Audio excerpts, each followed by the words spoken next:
यार तेनों पता है कल की होया। और इसके बाद एक कहानी शुरू होती है जिसमें एक स्टार्ट होता है, उसके बाद एक क्लाइमैक्स आता है और फिर वो कहानी एंड हो जाती है। ये जो जुमला है कि यार तेनों पता है कल की होया, ये बेसिकली हमारे वो दोस्त बोलते हैं जिन्हें बहुत ज़्यादा कहानियाँ सुनाने की आदत होती है। अब आप ये सोच रहे होंगे कि शायद दुनिया का हर बंदा ही कहानियाँ ऐसे सुनाता है, लेकिन ऐसा नहीं है। कुदरत ने ये मिजाज कि किसी भी बात को एक कहानी के अंदाज में समझाना, ये बहुत कम लोगों को दिया है।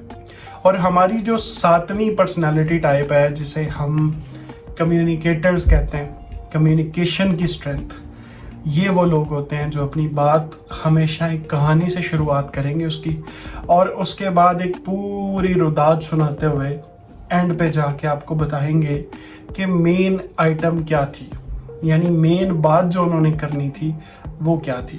मिसाल के तौर पर एक अच्छा कम्युनिकेटर अगर टीवी पे बैठा होगा और किसी चीज़ पे एनालिसिस दे रहा होगा, तो अगर उससे सवाल होगा कि ये बताएं कि इंडिया और पाकिस्तान का जो मैच आ रहा है ये अहमदाबाद में होगा, तो इस पे आपको क्या लगता है कि क्या हो सकता है, तो वो कहानी अहमदाबाद के मैच से शुरू नहीं करेगा, बल्कि वो बैकग्राउंड में जाएगा।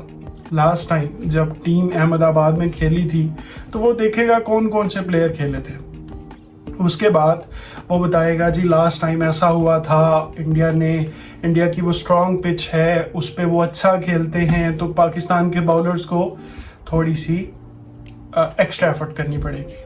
अब ये वो बात है जो वो सीधी भी कह सकता था कि देखिए जी पिच इंडिया के फेवर में, तो पाकिस्तान के बाउलर्स को ज़्यादा एफर्ट करनी पड़ेगी, लेकिन उसने ऐसा नहीं किया। उसने पूरा एक स्टांस, अपना एक पूरा केस बिल्ड किया और उस केस के ऊपर उसने एक बात की, और ये बात फिर हमें सुनने में भी अच्छी लगती है। हमारा लॉजिकल जो माइंडसेट है वो भी इस बात को तस्लीम करता है कि यार ये बंदा ये बात बिल्कुल ठीक कह रहा है, क्योंकि इसने उसका एक सबूत दिया है, एक केस स्टडी बताई है, और केस स्टडी से इंसान किसी भी चीज़ को तस्लीम कर लेता है। अब ये जो कम्युनिकेटर्स होते हैं ये स्टोरी टेलर्स होते हैं, ये कहानियाँ सुनाते हैं, ये आपको अच्छे मोटिवेशनल स्पीकर मिलते हैं, ये आपको अच्छे स्टैंड अप कॉमेडियन मिलते हैं, ये आपको टीवी होस्ट मिलते हैं, और ऐसे ही जर्नलिस्ट और बाकी जितने भी लोग हैं जो मीडिया से होते हैं या जो बहुत ज़्यादा बोलते हैं, वो कम्युनिकेटर्स होते हैं। उनकी ये स्ट्रेंथ पॉलिश हो जाती है। पाकिस्तान में अगर आपने किसी बहुत अच्छे स्टोरी टेलर को देखना है, विदाउट बीइंग पॉलिटिकल, मैं एक नाम लूँगा और वो है इमरान खान।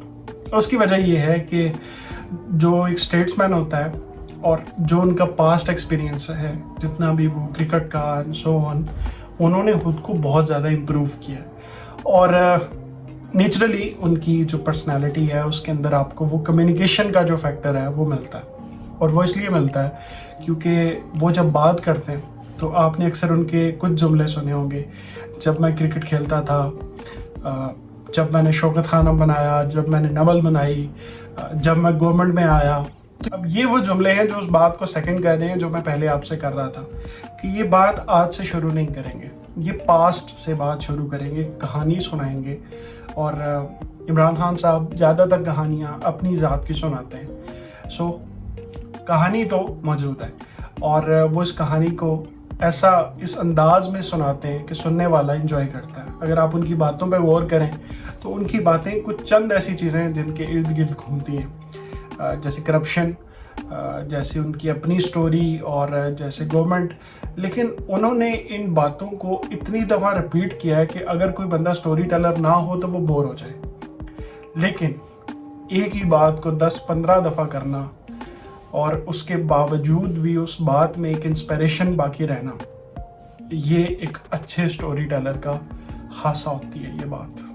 अब कम्युनिकेशन की ये जो स्किल है ये आपको गॉड गिफ्टेड मिलती है, लेकिन आप with the passage of time इसको पॉलिश करते हैं, और पॉलिश करके आप जब मार्केट में उतरते हैं तो फिर आपकी वाह वाह हो जाती है। लेकिन कम्युनिकेशन में जो लोग बहुत अच्छे होते हैं, इनकी सबसे ख़ास बात जो मुझे लगी कि ये पूरी ज़िंदगी सीखते रहते हैं, क्योंकि इनका ये मानना होता है, इनकी साइकोलॉजी ये होती है कि ये लोग अगर सीखेंगे नहीं तो इनके पास कोई नई बात नहीं आएगी। आप खान साहब की जैसे मैं पहले बात कर रहा था, वो उनका अगर आप रीडिंग उनका लेवल देखें तो उन्होंने बहुत सारी किताबें पढ़ी हैं और वो सीखते रहते हैं हमेशा। सो ये जो पर्सनैलिटी है, जो कम्युनिकेशन की पर्सनैलिटी है, ये लोग सीखते रहते हैं ताकि इन्हें नई बात मिले जो ये लोगों को सिखा सके। सो ये थी हमारी कम्युनिकेशन की पर्सनैलिटी। आई होप आपको बहुत कुछ समझ आया होगा।